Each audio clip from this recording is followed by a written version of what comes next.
Paz do Senhor a todos, graças a Deus. Estamos aqui hoje na aula de número 7 e hoje a aula vai ter um convidado especial, né, que no caso é o nosso amigo, irmão em Cristo, o presbítero Daniel Bruschi.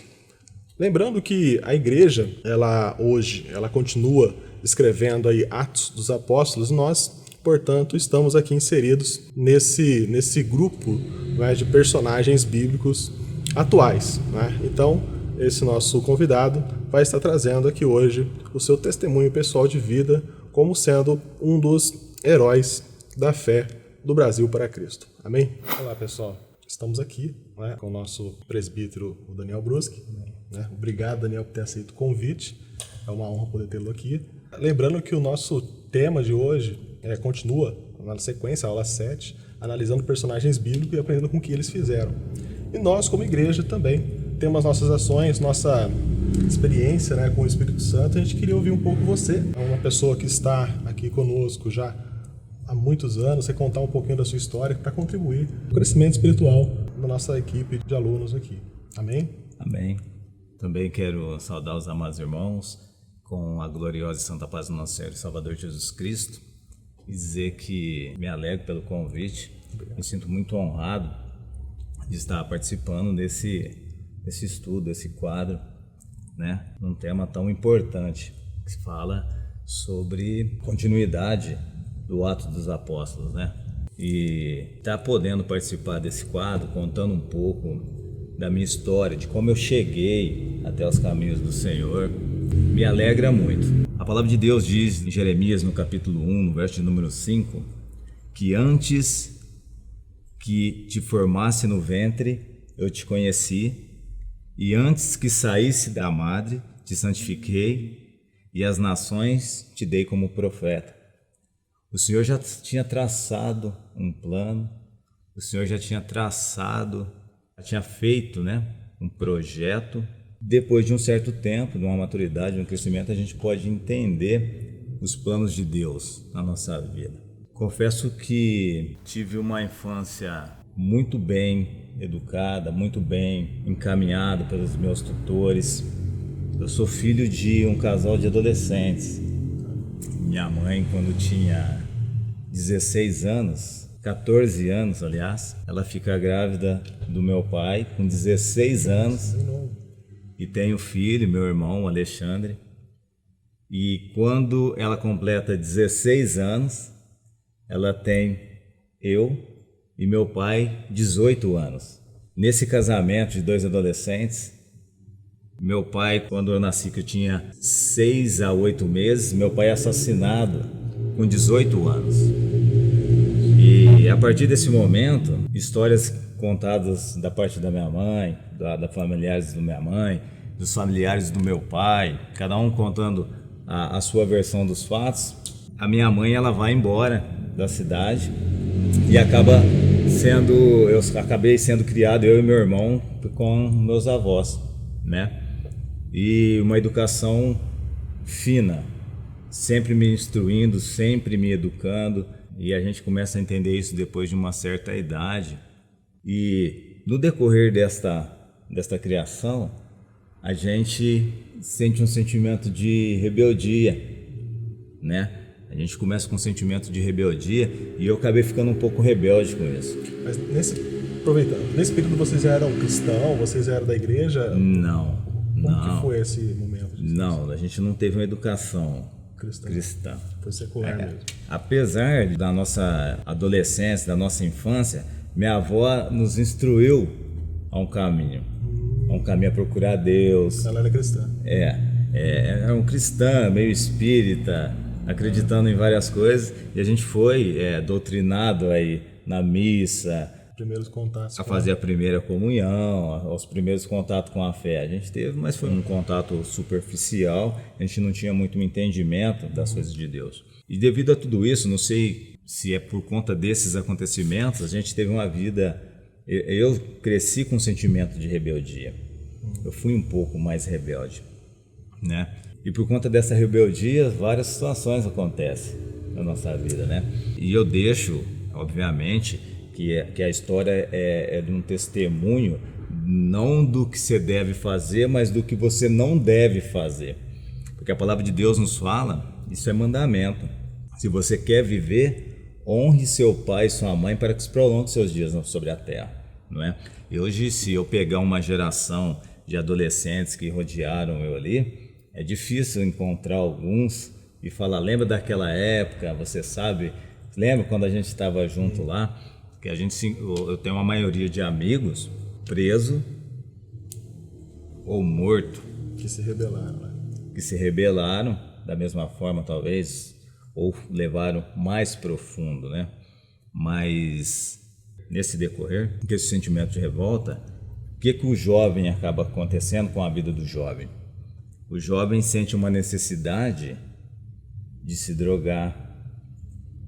O jovem sente uma necessidade de ter aquilo que ele não pode ter de uma forma precisando roubar das pessoas, né? Já tive uma experiência de pegar as coisas dos outros, já fiz muito isso. Inclusive, eu tive meu nome sujo em 1998 por uma situação super desagradável. Eu fumei droga por quase 20 anos. 20 anos. Até ter um encontro genuíno com Deus, né? Conta pra gente, assim, como que foi esse encontro com Deus? Como que você conseguiu... Como que mudou tudo, né? Porque você contou assim, você teve essa parte difícil. E como que Deus entrou na sua vida? Na verdade, eu conheci o Evangelho do Jesus Cristo ressurreto. Esse Evangelho. Não um Evangelho no Jesus Cristo pobrezinho, coitadinho, pregado numa cruz, judiado, cuspido, morto, não. Esse aí eu já tinha ouvido falar. Mas o Jesus Cristo, o ressurreto, o Cordeiro de Deus, o leão da tribo de Judá, a raiz de Davi, o Todo-Poderoso, aquele que morreu em prol dos meus e dos seus pecados, eu conheci em 1998. Olha aí. Em 1998, nesta igreja. Através dos jovens da Jubrac que tinha aqui na época. Eu tenho uma filha de um relacionamento. Nessa época, essa minha filha ela tinha 2 anos de idade, hoje ela tem 25 anos, a Rafaela. E eu lembro que na época a gente procurava uma fé, a gente queria se apoiar numa fé, né? E eu lembro que tinha uns jovens que foram até a minha casa, que pregaram o evangelho para mim, e eu tive uma visão real da palavra de Deus, né? A partir desse momento, eu tive sede da presença de Deus. Foi aí que eu entendi e quis esse Jesus Cristo, o ressurreto, todo-poderoso, aquele que vive, que está vivo. Porém, por falta de experiência, nos meados de 1998, começo de 99, naquela sede que a gente recebe a palavra de Deus e quer sair para falar de Deus. E nesse sair, nesse primeiro amor, e nesse sair, em vez de nós converter as pessoas, acabaram desviando a gente dos caminhos. Nossa, olha aí. Né? Assim, uma falta de preparo, talvez, ter uma visão de procurar alguém para nos orientar, nos instruir. A gente fazendo as coisas por nossa conta, a gente vai fazer de qualquer jeito, e uma coisa que era para ser bênção acabou atrapalhando, e eu fiquei afastado dos caminhos do Senhor 11 anos. Aí, eu gosto de contar esse testemunho. Esse testemunho eu gosto de contar que, assim, às vezes Deus usa das suas formas para resgatar os seus, né? Eu lembro que começo de 2012, a Flávia, minha esposa, ela tinha um desejo que eu parasse com os meus vícios. Eu gostava de beber, gostava de fumar, e ela tinha o desejo de parar. E hoje ela conta, quando a gente está no particular nossa, que se eu não tivesse parado, ela tinha desistido. Ela conta, eu e a Flávia, hoje nós estamos junto há 23 anos. Olha que benção. Nós estamos juntos. Benção. E ela falou que se eu não parasse, ela tinha desistido se eu não tivesse parado. E aí, um belo dia, ela e a Isabela é a minha filha de 16 anos agora, em setembro. A Flávia quer ir para a igreja e leva ela para a igreja. E ela começa, mãe, eu quero ir para a igreja. E ela sentiu o desejo de ir para a igreja sem uma pregação, Eu nunca falei de Deus, eu nunca ministrei dentro de casa, nunca falei nada. Embora eu sempre tive um temor, sempre reconheci o Deus como todo-poderoso, mas uma vez fora dos caminhos você perde a força. Você não tem a força para poder estar cumprindo com suas obrigações como cristão. E a Flávia começa a ir com ela na igreja. E ela vai um dia numa igreja e ela me convida para ir na igreja. Eu falo que não gostaria de ir, não queria ir. E depois ela vai em outra igreja. Passou o domingo, ela pega e vai em uma outra igreja. Aí ela vai nessa primeira igreja evangélica. Ela vai nessa primeira igreja, ela volta, aí eu pergunto para ela, falei, como foi? Ela, o som lá muito alto, nossa, som. E ela falou, eu tô te falando, o negócio, né? Aí ela vai numa outra. Aí no próximo domingo, a Isabela, vamos para a igreja, quero ir para a igreja. Aí a Flávia vem e me convida, Daniel, vamos levar as crianças. Eu quero ir para a igreja, eu quero ir para a igreja. Aí ela fala, se vocês quiserem ir, vocês podem ir, mas eu não vou. Eu não vou. E ela pega e vai. Aí ela volta. Aí eu pergunto para ela de novo, como que foi lá na igreja? Aí ela fala, nossa, mas pede uma pedição de dinheiro. Meu Deus. Chegou lá, já pediu dinheiro, passou um pouquinho, pediu dinheiro de novo, antes de ir embora pede dinheiro mais uma vez. Aí eu falei pra ela, tô te falando como que é o negócio, você não acredita. A igreja é um pedágio isso aí, né? Aí passa mais um pouco, mais uma semana, aí ela vai de novo, aí ela vai numa outra igreja. Se eu não tiver enganado, faz muito tempo isso, se eu não tiver enganado, ela subiu a Monteiro Lobato e foi descendo. Ela foi na mais próxima aqui, aí ela foi descendo, e ela parou numa igreja no próximo domingo, no terceiro, no quarto, não lembro ao certo. Parou numa igreja e ela foi, e ela chegou em casa e falei, e aí, como que foi? Ela falou, foi bom, palavra boa, de uma escola bíblica legal, uma escolinha para as crianças. Tinha um culto, né, infantil, né? Não sei se era culto infantil, aqui é culto infantil, eu sei que aqui é culto infantil, lá eu não sei se era culto infantil, mas tinha um lugar para as crianças ficar na hora da palavra. Um berçário, né? Tinha um local para eles lá. Falou, lá eu gostei, lá eu vou voltar lá. No próximo domingo ela volta para essa igreja, ela volta na igreja e vai, eu acho que ela foi 2 ou 3 vezes nessa igreja. Ela chegou um dia e falou, Daniel, vamos na igreja, vamos. E eu não queria ir, eu tinha uma resistência, que era dia de domingo, geralmente tem um futebol à tarde, eu gostava de beber cerveja à tarde e eu não queria ir para esse futebol. Eu achava que ia atrapalhar toda a minha rotina ali de vícios, né? E um dia ela me convidou de novo, a Isabela querendo ir de novo, e eu falei, então eu vou, vamos. Eu gostaria de contar um detalhe antes nesse decorrer dela indo, a prefeitura de Ribeirão Preto, ela dava um cartão cultura para, não sei se é cultura que chamava, mas era um cartão que você podia comprar livros na feira do livro. Eles disponibilizavam esse cartão para os alunos da escola estadual. E a Isabela tinha esse cartão. E um dia nós fomos na feira, na Praça 15, aqui no centro da cidade, e ela interessou por um livro, acho que ela nem lia ainda, mas interessou por um livro, e o livro que ela interessou era a Bíblia. Ela queria a Bíblia. Ela se interessou e ela pela tem Bíblia. essa Bíblia até hoje. Rapaz, ela interessou é o Espírito Santo atuando aqui. Ela interessa pela Bíblia, e inclusive o valor não dava, a gente inteirou e comprou essa Bíblia para ela. Ela tem essa Bíblia até hoje. A Isabela. Aí um dia falou, vamos para a igreja, e tal. Eu falei, hoje eu vou. Só que eu vou numa igreja que eu fui em 1998, que foi quando eu conheci, que eu tinha conhecidos aqui, inclusive, né? O primeiro contato, né? Foi o meu primeiro contato, exatamente. E eu vim esse dia e eu fiquei sentado ali atrás. Essa primeira igreja, então, era o Brasil para Cristo. Era o Brasil para Cristo. Essa igreja, Avenida Lusitana. Aqui, só que não era essa igreja desse tamanho, com essa estrutura. A igreja era menor aqui, tinha uma bateria aqui nesse canto aqui da igreja. O altar era menor. Os jovens ficavam desse lado e os casados ficavam do lado de lá, era separado. E eu disse para ela que eu queria vir na igreja, mas eu queria vir nessa igreja, né? Que é a igreja quando eu cheguei aqui em 1998, né? E eu vim e eu fiquei sentado ali atrás. Fiquei sentado ali no cantinho ali, e o Ministério de Louvor tocando, algumas pessoas me conheciam, o pastor Roberto me conhecia. O pastor Roberto lembrou de mim, até porque a gente trabalhamos numa gráfica, e o pastor Roberto, o irmão Juvenil, né, saudoso, a irmã Vilma, eles iam lá. E eles lembravam da gente, toda vez que eles iam lá, eles lembravam da gente e falavam: oi menino, chamava a gente de menino, né? Oi menino, tudo bem menino?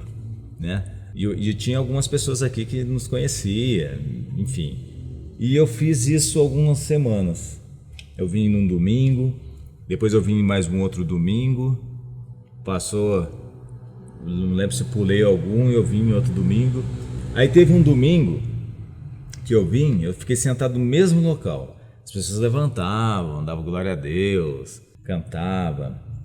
E eu ficava ali na minha, sentado, ouvindo, acompanhando, na verdade, né? Mais como um acompanhante do que um adorador, propriamente dito, dizendo, né?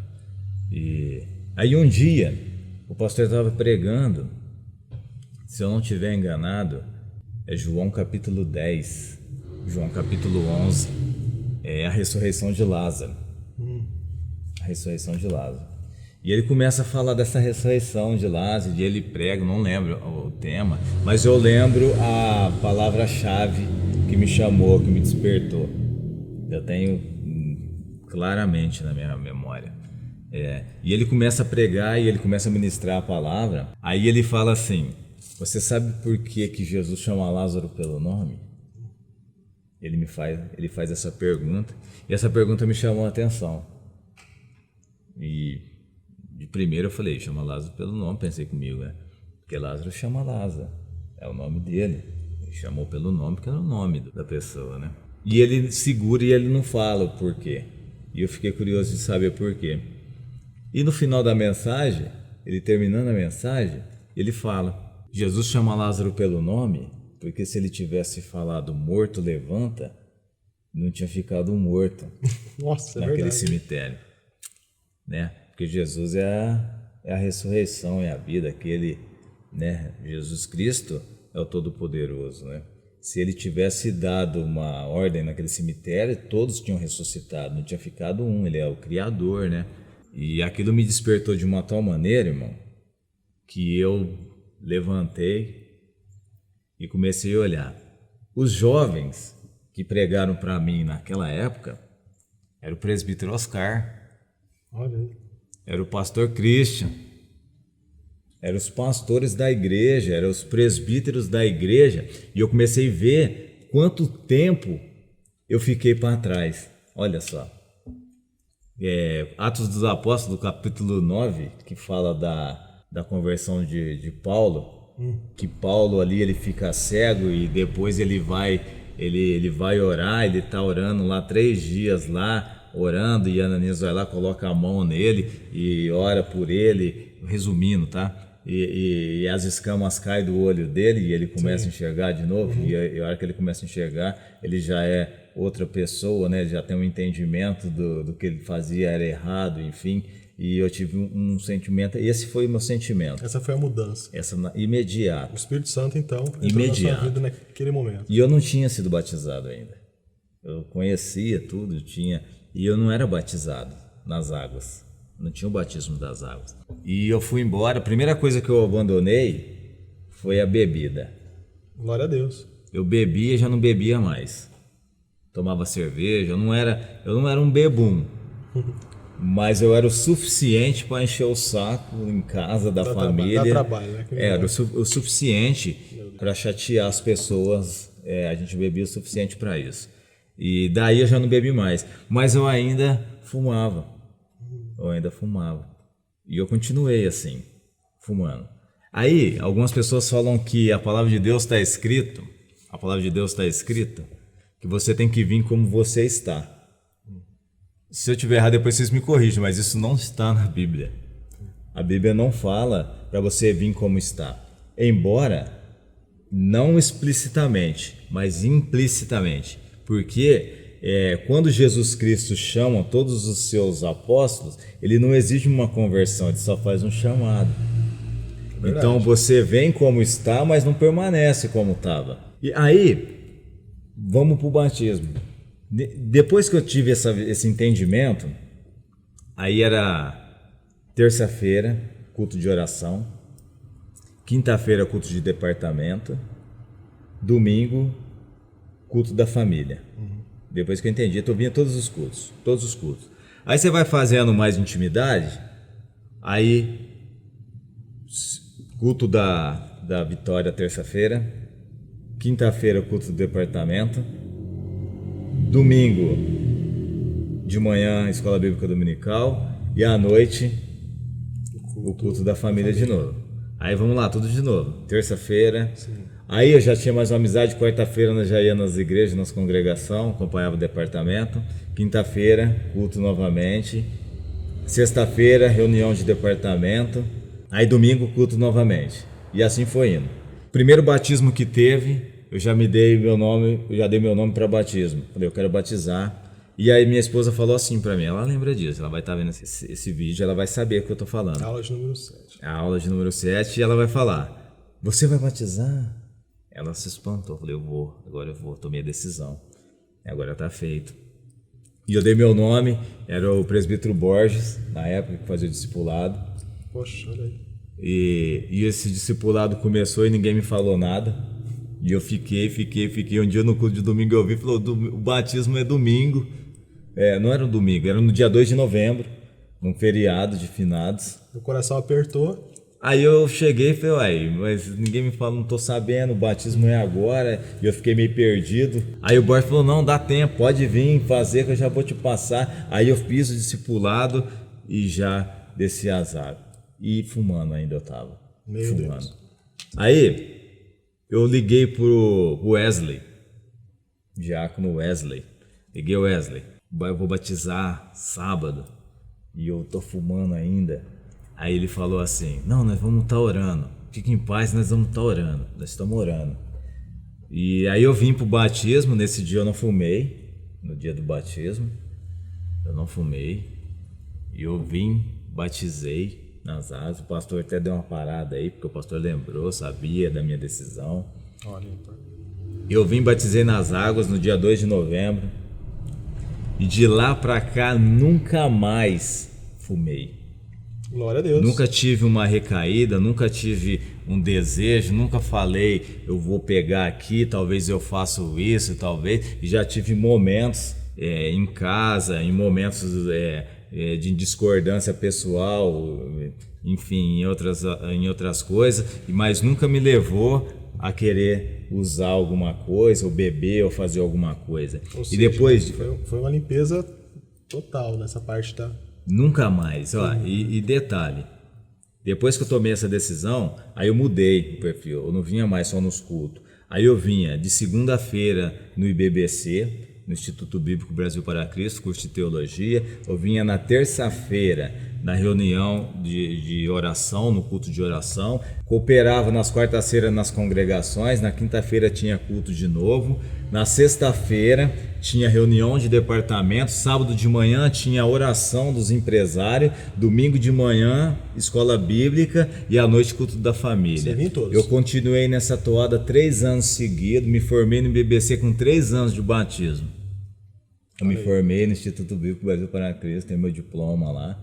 Eu reúno alguns diplomas já aqui na igreja, como diácono, eu tenho meu certificado como diácono da igreja, tenho meu certificado como formado no IBBC, eu tenho o meu de batismo, eu tenho o meu de presbítero, eu tenho algumas graduações através da obra Brasil para Cristo, orientado pelo nosso pastor presidente, pastor Roberto, que tem confiado na gente, a gente tem feito a obra, tem trabalhado. Eu já fui líder do departamento dos homens casados da Almas Brac e eu estou como líder dos adolescentes do Brasil para Cristo há 3 anos consecutivos já.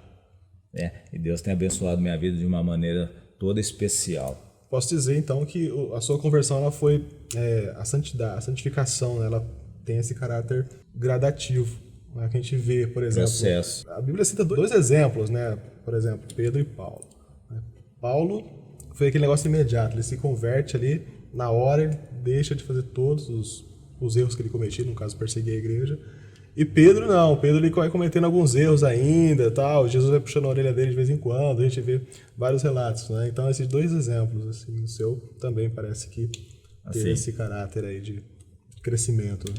Ó, eu vejo hoje, assim, hoje eu, minha esposa, minhas filhas, todos nós batizados já na igreja, todos nós servimos a Deus, eu, minha esposa, minhas filhas, todos, enfim, eu e minha casa hoje servimos a Deus. Graças a Deus. E pessoas que me conhecem, que conhecem minha esposa, já falaram assim, nós já ouvimos isso, falar assim, ó, eu não acreditava nesse tipo de conversão. Eu sempre achei que isso aí era uma história de televisão, que acontecia na televisão, para que as pessoas, para que a igreja ganhasse mais membros, mais fiéis e tal. E falou, e depois da conversão de vocês, eu tenho uma visão diferente do evangelho, né? Então eu louvo muito a Deus pela minha conversão. É assim, da maneira que Deus tem me preservado, assim, ó, da minha geração, desse casamento de adolescente da minha mãe com meu pai, 14 anos e 16 anos, meu pai morre com 18 anos, minha mãe morre com 50 anos, meu irmão morre com 18 anos também. Minha mãe morre de AVC com 50 anos, acho que nem 50 não tinha. Meu irmão morre de AIDS com 18 anos, meu pai morre assassinado com 18 anos. Então, eu penso nisso, que Deus tem um projeto muito especial na minha vida. Com certeza, com certeza. Eu penso nisso. O Senhor tem sido poderoso, tem sido bondoso na minha vida de uma maneira muito especial. E eu louvo muito a Deus por isso, tá bom? Muito bom. E eu agradeço pelo convite mais uma vez. A gente Obrigado agradece. por poder passar um pouco da minha experiência, de falar como que Deus usa as suas formas para a conversão, né? Para que a gente possa ter uma vida no Evangelho. Então, a gente também agradece você, Daniel. Obrigado, né? Contar um pouco da sua experiência, sua história, né? Tenho certeza que vai impactar muitos, Amém. Principalmente os jovens, né? Que viu que não é uma coisa simples, né? Mas existiu um mover de Deus na sua vida, você creu, né? E a sua fé fez toda a diferença. É verdade. Então, por isso que a gente está colocando aqui quais são os heróis da Galeria da Fé do Brasil para Cristo. Então, obrigado, Daniel, mais uma vez. Eu agradeço A gente também agradece a todos que estavam aí participando, presentes. E, então, fica nosso abraço para todo mundo que participou. E fiquem com Deus aí. Até Amém. a próxima aula. Amém.